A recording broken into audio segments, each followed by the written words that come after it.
Hi నమస్తే welcome స్వాగతం సుస్వాగతం. నేను అమ్మమ్మ ముద్దుల మనవరాలు, నాన్నకి పెద్దమ్మాయి, మా అమ్మాయికి లావు, ఫ్రెండ్స్కి లవ్లీ, టోటల్గా మీ లావణ్య శ్రీపతి మీ ముందుకు వచ్చేసింది అమ్మమ్మ కబుర్లు టాపిక్తో. ఇంకా లాస్ట్ ఎపిసోడ్ కొంచెం ఇదిగా వచ్చినట్టుంది. ఎనీవే, ఇప్పుడు ఏంటంటే అదంతా 7th ఎండింగ్లో కదండి. ఇంకా మా నాన్నగారు ఈ మిడిల్లో అందులో ఈయన కొత్త ఆయన వచ్చారు, మామయ్య వెళ్ళిపోయిన తర్వాత అన్న తర్వాత మా నాన్నగారికి ముందే డౌట్ వచ్చినట్టుంది. ఎందుకంటే డౌట్ రావడం కాదండి, నేను ఏదన్నా డౌట్లు అడిగి టీచర్స్ చెప్పేవాళ్ళు, పాపం టీచర్స్ అందరు మంచివాళ్ళే చెప్పేవాళ్ళు. చెప్తున్నా కూడా అతను అదే టైంకి వచ్చేసేసి ఏదో ఒకటి అక్కడే నాకై కాపలా కాస్తున్నట్టుగా చెప్పనివ్వకపోవడం, ఇలాగా అలా చేస్తూ ఉండేవాడు. మార్కులు వచ్చినా ఏదో ఒక ఎగతాళి చేస్తూ ఉండడం, నువ్వు అక్కడ ఏం చేస్తున్నావు అని కాన్సన్ట్రేషన్ అంతా నా మీద చూపిస్తూ ఉండడం. సో నాకేంటంటే, నాకు కొన్నిసార్లు ఓపిక పట్టాను, తెలుసు కదా నాకు అసలే పేషెన్స్ తక్కువ, అనవసరమైన మాటలు అయితే నేను అస్సలు పడను. కాబట్టి మీ ప్రాబ్లం ఏంటని అడిగేశానండి ఆయన్ని.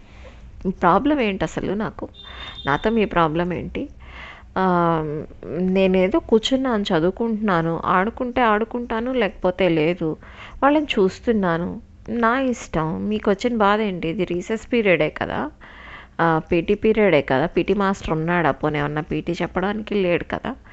మీ గోల్ ఏంటి? వాళ్ళందరూ ఆడుకుంటున్నారు, నేను ఆడుకో, నాకు ఇష్టం లేదు, నేను ఇక్కడ కూర్చున్నాను అని చెప్పి ఒకసారి గట్టిగా ఇచ్చుకున్నాను. అంటే తండ్రికి లాగానే కూతురు కూడా అనుకుంటే ఎందుకు మా నాన్నని అంటున్నావు ఇట్లనే అడిగేశాను. మా నాన్న ఎందుకు అంటున్నారు మీరు? మీకు ఏదైనా ప్రాబ్లం ఉంటే, నేను ప్రాబ్లం అయితే నాతో చెప్పండి. అయినా మా నాన్న కూతురిని మా నాన్నలాగా కాకుండా ఎలా ఉంటాను నేను? అనవసరంగా అంటే ఎవడపడతాడు ఇక్కడ అని చెప్పేసి, ఈలోపు నేను చెప్పా కదండి, మా నాగేశ్వరరావు మాస్టర్ వచ్చేసి తప్పమ్మా అలా మాట్లాడకూడదు రామ్మా అని చెప్పేసి తీసుకెళ్ళిపోయారు. మా సైన్స్ టీచర్ ఒక ఆవిడ ఉండేవాళ్ళు, ఆవిడ కూడా అంతే, ఆవిడ అలాగే తీసుకెళ్ళిపోయారు. అట్లాగా ఆయన ఇది ఫస్ట్ నుంచి చూపిస్తూనే ఉండేవాడు. సో మా నాన్నగారికి ఎందుకంటే డౌట్ వచ్చేది. అయినా టీచర్స్ ఏంటంటేనండి, వాళ్ళేమి అడిగిన డౌట్లు ఏమి చెప్పకుండా పాపం ఎప్పుడూ లేరనమాట. ఆయన లేకుండా చూసో లేకపోతే ఆయన వెళ్ళిన తర్వాత ఏంటమ్మా అడిగావు అని చెప్పేసి మళ్ళీ చెప్పేవాళ్ళండి.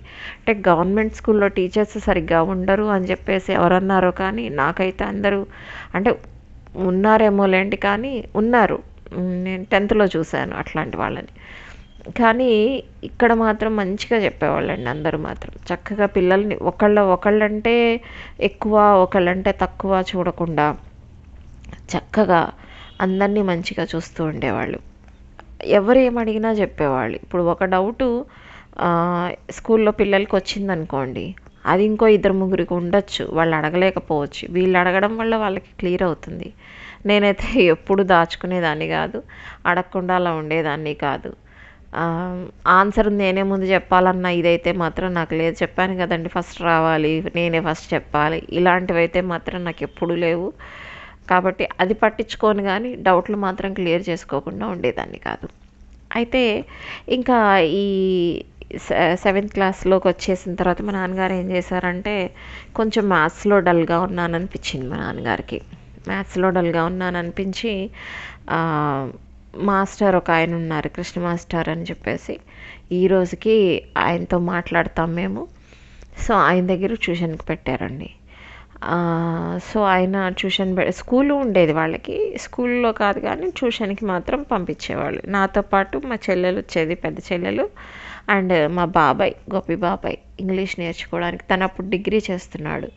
సో ఇంగ్లీషు అది నేర్చుకోవడానికి మా బాబాయ్ కూడా వచ్చేవాడు, అప్పుడప్పుడు వచ్చేవాడు. అంటే నాన్న దగ్గర ఖాళీ కుదరాలి కదా, చెప్పాను కదా కంపౌండర్గా చేసేవాడు అని చెప్పేసి.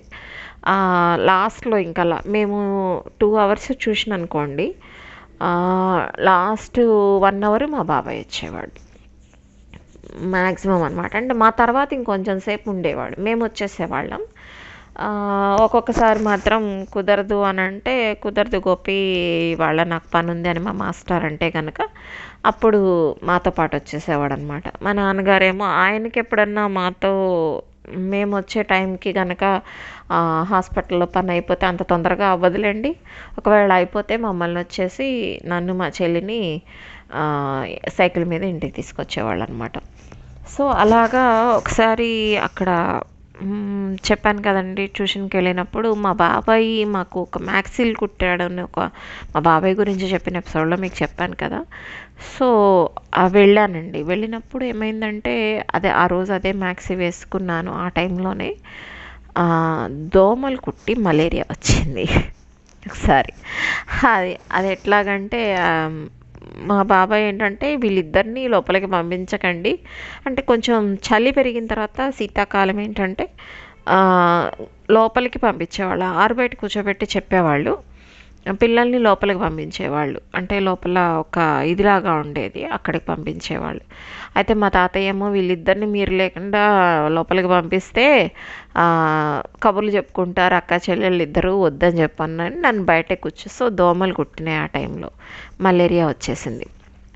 అంటే రోజు అంతే కూర్చునేదాన్ని, ఆ రోజు మాత్రం ఎందుకనో కుట్టినట్టున్నాయి వచ్చిందనమాట.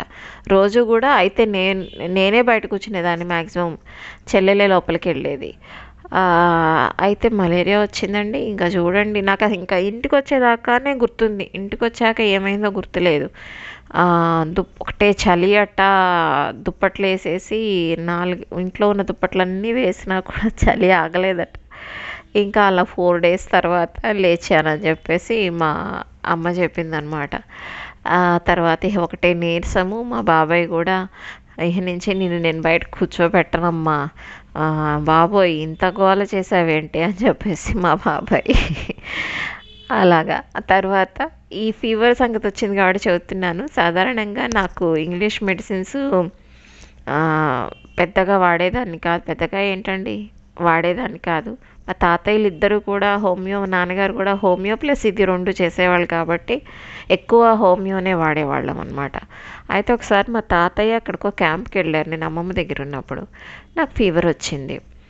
ఆయన చాలా లాంగ్ వెళ్ళారనమాట, పెద్దదానికే వెళ్ళారు. 1 week పైనే రాలేదు. మందులు వాడమని చెప్పేసి వెళ్ళిపోయారు, ఇంకో 2 రోజులు తగ్గుతుందని. కానీ తగ్గలేదు. 5 లంకణాలు ఏమో మా అమ్మమ్మ చెప్పింది. లంకణము అంటే ఇంకా 6 రోజుల నుంచి అన్నం లేదనమాట. అప్పట్లో అన్నం పెట్టేవాళ్ళు కాదండి. జ్వరం వస్తే కనుక అన్నం పెట్టేవాళ్ళు కాదు. ఏంటంటే జ్వరం తగ్గిన తర్వాత అప్పుడు చింతకాయ పచ్చడి, మిరియాల చారు వేసి అన్నం పెట్టేవాళ్ళు. జ్వరం వచ్చినా కూడా చింతకాయ పచ్చడి వేసుకుని తింటాము ఇన్ని రోజుల తర్వాత అన్న ఇది మీద జ్వరం తగ్గిన దానికన్నా కూడా చింతకాయ పచ్చడి అంటే ఇష్టం బాగా ఉండేదన్నమాట. అయితే అన్ని రోజులు తగ్గకపోయేసరికి తాతయ్య రాలేదని చెప్పేసి పక్కనే ఒక ఆయన డాక్టర్ గారు ఉంటే, ఆయన ఐ స్పెషలిస్ట్, నార్మల్ డాక్టర్ కాదు.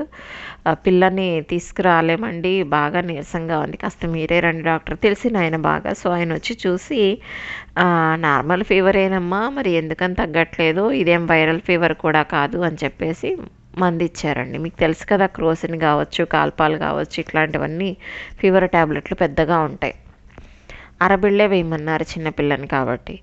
అరబిళ్ళ కాదు కదా, పావు బిళ్ళ కాదు కదా, నేను వేసుకోనన్నా. ఆయన ఇచ్చేసి వెళ్ళిపోయారు. మళ్ళీ పాపం మా అమ్మమ్మ మా మామయ్యని పంపించి వేసుకోవట్లేదండి అమ్మాయి అని ఆయనంటే భయం మీదన్నా వేసుకుంటానేమో, డాక్టర్ అంటే భయం కదా నాకు, అందుకని అలా అయినా వేసుకుంటానేమో, ఆయన్నే పిలిపించి వేయమని మా అమ్మమ్మ కబురు చేయించింది. పాపం మళ్ళీ వచ్చారు. మళ్ళీ వస్తే ఏం చేశాను అనుకున్నారు, అమ్మమ్మ ఒకవైపు ఉంది, డాక్టర్ గారు ఒకవైపు ఉన్నారు. కాళ్ళ వైపేమో మా మావయ్య, నారాయణ మావయ్య పట్టుకుని ఉన్నాడనమాట, కదలకుండా మింగిద్దామని చెప్పేసి. ఒక్క తన్ను మా మామయ్యని తన్నేసి డాక్టర్ గారిని తోసేసి అంత జ్వరంలో ఇంటి చుట్టూత పరిగెత్తానే తప్ప మందు మాత్రం వేసుకోలేదండి. అంత అమ్మో నా వల్ల కాదమ్మా అని చెప్పేసి ఆయన కూడా, ఇట్లా చేస్తే ఎట్లాగమ్మా ఈ పిల్ల ఇలా ఉందని చెప్పేస్తే పాపం ఆయన కూడా ఇంకెప్పుడు నేను ఇవ్వనమ్మా మీ అమ్మాయికి మందులు అని చెప్పేసి వెళ్ళిపోయారు. అయితే మా అమ్మమ్మ దాన్ని బాగా దంచి తేనె తినమ్మా అని తేనెలో కలిపించింది, అది వేరే విషయం. నాకు తర్వాత చెప్పింది అనుకోండి ఫీవర్ తగ్గిన తర్వాత. సో అలాగా ఈ మందులంటే పడకుండా చిన్నప్పుడు డాక్టర్లని, ఇంట్లో వాళ్ళని ఏడిపించిన వాళ్ళు ఎవరన్నా ఉన్నారా చెప్పండి. వీడియో లైక్ చేయండి, షేర్ చేయండి, ఛానల్ని సబ్స్క్రైబ్ చేయండి. Thanks for watching. టాటా.